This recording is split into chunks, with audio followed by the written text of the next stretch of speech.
গণতন্ত্রের মা বিএনপির চেয়ারপারসন ও সাবেক তিনবারের প্রধানমন্ত্রী বেগম খালেদা জিয়ার বিদেহী আত্মার মাগফেরাত কামনায় শনিবার বিকালে যশোরের মনিরামপুর উপজেলার রাজগঞ্জ জিয়া স্মৃতি পাঠাগারের উদ্যোগে দোয়া ও মিলাদ মাহফিল অনুষ্ঠিত হয়েছে। দোয়া অনুষ্ঠানে রাজগঞ্জ জিয়া স্মৃতি পাঠাগারের সভাপতি আব্দুস সাত্তারের সভাপতিত্বে ও রাজগঞ্জ জিয়া স্মৃতি পাঠাগারের সাধারণ সম্পাদক আলমগীর হোসেন লাচ্চুর পরিচালনায় অনুষ্ঠানে অতিথি হিসেবে উপস্থিত ছিলেন ও বক্তব্য রাখেন বাংলাদেশ জাতীয়তাবাদী ছাত্রদল কেন্দ্রীয় সংসদের সাবেক সহসভাপতি, অত্র পাঠাগারের উপদেষ্টা ও পৃষ্ঠপোষক মোহাম্মদ মুতাসিম বিল্লাহ,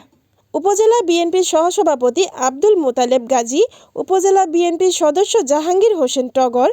উপজেলা বিএনপির সদস্য ও ইউনিয়ন বিএনপির সাধারণ সম্পাদক সাবেক চেয়ারম্যান মফিজুর রহমান মফিজ, উপজেলা স্বেচ্ছাসেবক দলের সদস্য সচিব মাস্টার হুমায়ুন কবির, মনিরামপুর জিয়া স্মৃতি পাঠাগারের সভাপতি, ঢাকা সুপ্রিম কোর্টের অ্যাডভোকেট আমিনুল এহসান, ঝাপা ইউনিয়ন ছাত্র দলের সভাপতি ইকরামুল হোসেন, ঝাপা ইউনিয়ন স্বেচ্ছাসেবক দলের সদস্য সচিব আলমগীর হোসেন, রাজগঞ্জ ডিগ্রি কলেজ ছাত্র দলের সভাপতি রাকিবুজ্জামান পিয়াল,